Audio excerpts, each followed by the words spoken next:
नमस्कार, जय जोहार। छत्तीसगढ़ न्यूज में आपका बहुत बहुत स्वागत है। चलिए देखते हैं आज की 15 फटाफट बड़ी खबरों को। सीएम बघेल ने दी युवाओं को बड़ी सौगात। सीएम भूपेश बघेल ने छत्तीसगढ़ युवा मितान परिवहन योजना शुभारंभ किया। इसके तहत घर से कॉलेज आने जाने के लिए विद्यार्थियों को निःशुल्क परिवहन सुविधा मिलेगी। भूपेश बघेल ने रायपुर में अपने निवास कार्यालय से ही इस योजना को शुरू किया। उन्होंने कहा कि मैंने वादा किया था कि कॉलेजों में पढ़ने वाले विद्यार्थियों को घर से कॉलेज आने जाने के लिए शासन की ओर से निःशुल्क परिवहन सुविधा उपलब्ध कराई जाएगी। महादेव सट्टा ऐप का बीजेपी कनेक्शन। सीएम बघेल ने पीएम मोदी से की मांग। देश में इन दिनों महादेव ऑनलाइन सट्टा ऐप की चर्चा जोरों पर। इस बीच इस पर कार्रवाई को लेकर भी जमकर सियासत हो रही है। छत्तीसगढ़ में इसके तार बीजेपी से जोड़े जा रहे हैं, वहीं कार्रवाई में कांग्रेस सरकार के कनेक्शन के दावे किए जा रहे हैं। अब मामले पर सीएम भूपेश बघेल का बयान भी सामने आया है। उन्होंने कार्रवाई पर सवाल उठाते हुए पीएम मोदी से बड़ी मांग कर दी है। सीएम भूपेश बघेल ने किसानों के लिए की बड़ी घोषणा। कूदू कुटकी की बढ़ाई कीमत। मुख्यमंत्री भूपेश बघेल ने गोधन न्याय योजना के हितग्राहियों को राशि वितरण कार्यक्रम में मिलेट्स उत्पादक किसानों के हित में बड़ी घोषणा की। उन्होंने कूदू और कुटकी के समर्थन मूल्य में वृद्धि की घोषणा की। मुख्यमंत्री ने खरीफ 2023 के लिए कूदू का समर्थन मूल्य 3,000 रूपये प्रति क्विंटल से बढ़ाकर 3,200 रूपये प्रति क्विंटल करने और कुटकी का समर्थन मूल्य 3,100 रूपये प्रति क्विंटल से बढ़कर 3,350 रूपये प्रति क्विंटल करने की घोषणा की। कुक्कुट पालन प्रोत्साहन योजना शुरू कर सकते हैं अपना बिजनेस, सरकार दे रही अनुदान। छत्तीसगढ़ के लोगों को अब कुक्कुट पालन योजना में प्रोत्साहित करने, रोजगार और स्वरोजगार के लिए नए अवसर मिलेंगे। मुख्यमंत्री भूपेश बघेल की घोषणा के अनुसार में पशुधन विकास विभाग मंत्रालय की ओर से छत्तीसगढ़ कुक्कुट पालन प्रोत्साहन योजना शुरू करने के लिए आदेश जारी कर दिया गया है। इस योजना के क्रियान्वयन के लिए फिलहाल विभाग की ओर से आकस्मिकता निधि से 1 करोड़ रूपये अग्रिम रूप से स्वीकृत किए गए हैं। सीएम बघेल का भाजपा पर हमला। सीएम भूपेश बघेल ने जातीय जनगणना को लेकर पर बीजेपी पर निशाना साधते हुए जमकर हमला बोला। उन्होंने बीजेपी से सवाल करते हुए पूछा कि क्या बीजेपी नहीं मानती कि छत्तीसगढ़ में ओबीसी 43% से ज्यादा है। यदि बीजेपी इसे नहीं मानती है तो जातीय जनगणना क्यों नहीं करवाती है। बीजेपी बार बार सवाल क्यों उठाती है। छत्तीसगढ़ सरकार का बड़ा फैसला, कर्मचारियों को मिलेगा पुरानी पेंशन का लाभ।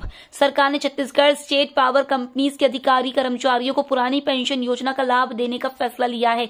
सरकार के इस फैसले से कर्मचारी अधिकारियों में खुशी की लहर है। वे लंबे समय से पुरानी पेंशन योजना को लागू करने की मांग कर रहे थे। कहा जा रहा है कि इस स्कीम से स्टेट पावर कंपनीज के 10,000 से अधिक कर्मचारियों को सीधा लाभ होगा।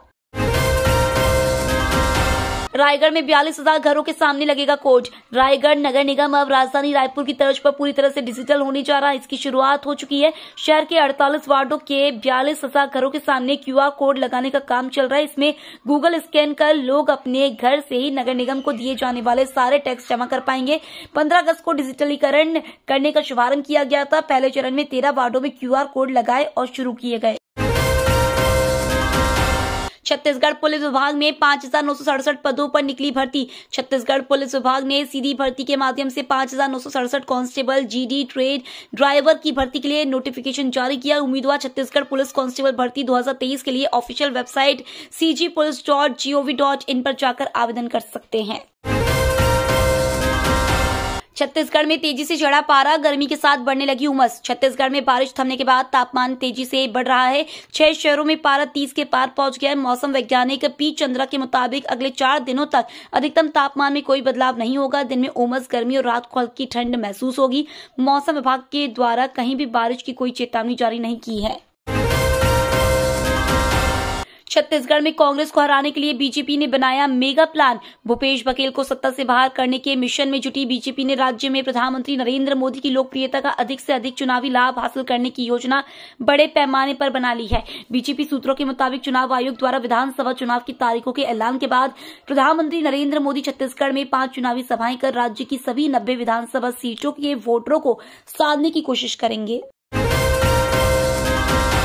चुनाव में सामान देकर वोटरों को लुभाने वालों पर जीएसटी विभाग की नजर।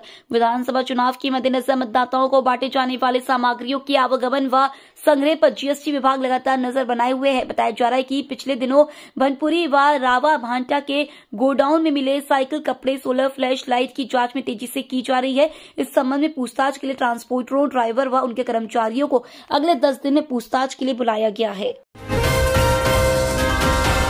छत्तीसगढ़ में सीमेंट के दामों में 30 रुपए की आई कमी। बाजार का समर्थन न मिलने के कारण सीमेंट कंपनियों को एक बार फिर से दाम में बढ़ोतरी वापस लेनी पड़ी। सीमेंट की कीमतें इन दिनों 330 रुपए प्रति बोरी है। माह भर पहले ही सीमेंट 360 रुपए प्रति बोरी पहुंच गया था और कंपनियों द्वारा 1 अक्टूबर से इसकी कीमतों में 15 रुपए प्रति बोरी की बढ़ोतरी की गई थी।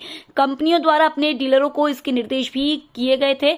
मालूम होगा कि देश भर में कुल उत्पादन का लगभग 20% सीमेंट का उत्पादन छत्तीसगढ़ में होता है। 10 अक्टूबर तक लग सकती है आचार संहिता। छत्तीसगढ़ में 10 अक्टूबर तक आचार संहिता लागू हो सकती है। विभागीय सूत्रों के मुताबिक जल्द ही इसका ऐलान किया जा सकता है। रायपुर कलेक्ट्रेट से लेकर मंत्रालय तक सभी विभाग 10 अक्टूबर तक हर वो काम खत्म करने की तैयारी में है जो आचार संहिता के कारण अटक सकते हैं। सीएम बघेल का बड़ा बयान। सीएम भूपेश बघेल ने बीजेपी की वायरल सूची को लेकर तंज कसा है। उन्होंने कहा कि भाजपा में सिर्फ फुटबॉल हो रहा है, ये बीजेपी के भीतर आंतरिक गुटबाजी का परिणाम है। उन्होंने कहा कि भाजपा की सूची लीक होना संभव नहीं थी, पर लीक हो गई। अब टिकट देने के बाद काट दिए जा रहे हैं। उन्होंने कहा कि भाजपा आरक्षण के विरोध में है। क्या भाजपा यह नहीं मानती ओबीसी प्रदेश में 43% से अधिक नहीं है? केंद्र सरकार ने हल्दी बोर्ड के गठन को किया अधिसूचित। निर्यात को मिलेगा बढ़ावा। केंद्र सरकार ने आज राष्ट्रीय हल्दी बोर्ड के गठन को अधिसूचित कर दिया है। यह बोर्ड देश में हल्दी और हल्दी उत्पादों के विकास और वृद्धि पर ध्यान केंद्रित करेगा। यह बोर्ड हल्दी की खपत व निर्यात बढ़ाने के लिए अंतर्राष्ट्रीय स्तर पर नए बाजार विकसित करने के साथ ही नए उत्पादों में अनुसंधान और विकास को बढ़ावा देने का काम करेगा। साथ ही बोर्ड विशेष रूप से मूल्य संवर्धन से अधिक लाभ प्राप्त करने के लिए हल्दी उत्पादकों की क्षमता निर्माण और कौशल विकास पर भी ध्यान केंद्रित करेगा। ये तो थी आज की बड़ी खबरें। डेली खबरों से अपडेट रहने के लिए चैनल सब्सक्राइब करना बिल्कुल ना भूलें। धन्यवाद।